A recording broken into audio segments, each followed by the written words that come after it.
இந்த புதிய நாளிலே உங்கள் வாழ்க்கையை மாற்றுகிற, அதிசயம் செய்கிற, உங்கள் வாழ்க்கைக்கு தேவையான நன்மைகளெல்லாம் பெற்று தருகிற ஒரு அதிசய உணர்வு.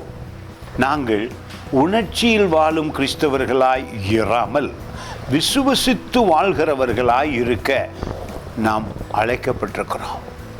இந்த வார்த்தை நிச்சயமாக உங்களுக்குள் தேவன் இருக்கிறார் என்பது, உங்களுக்குள் தேவன் வாசம் பண்ணுகிறார், அவருடைய ஆவி தங்கி இருக்கிறது, வேதம் உங்களுக்கு வெளிச்சமாய் இருக்கிறது, உங்கள் பாதைக்கு வெளிச்சம் வேதம், உங்கள் வாழ்வுக்கு ஆசீர்வாதம் வேதம்.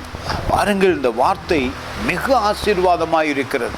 உங்களோடு தேவன் இருக்கிறார் என்பதை தேவன் மிகவும் ஆழமாக, ஆணித்தனமாக எங்கள் உள்ளத்திலே, ஆவியிலே எழுத விரும்புகிறார்.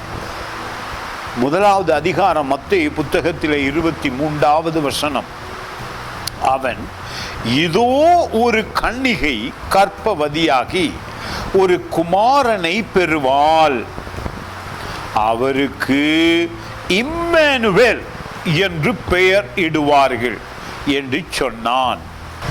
இம்மானுவேல் என்பதற்கு தேவன் நம்மோடு இருக்கிறார் என்று அர்த்தமாம். உணர்ச்சி வசத்திலே, தேவன் எங்கே இருக்கிறார், என் துன்பம் வருகிறது, பாடு வருகிறது, கஷ்டம் வருகிறது, நான் அவர் இல்லாததை போல் உணர்கிறேன், அது உங்களுடைய உணர்வு. ஆனால் வார்த்தை என்ன சொல்கிறது? உங்களோடு இருக்கிறார். துன்பமா, துயரமா, வேதனைகளா, பிரச்சனைகளா, வியாதிகளா, உங்களோடு இருக்கிறார். அவரை நீங்கள் மகிமைப்படுத்தும் பொழுது அவருடைய பிரசன்னத்தையும் அவருடைய வெற்றியையும் உணர்வீர்கள் உங்களுக்குள்ளே. God bless you.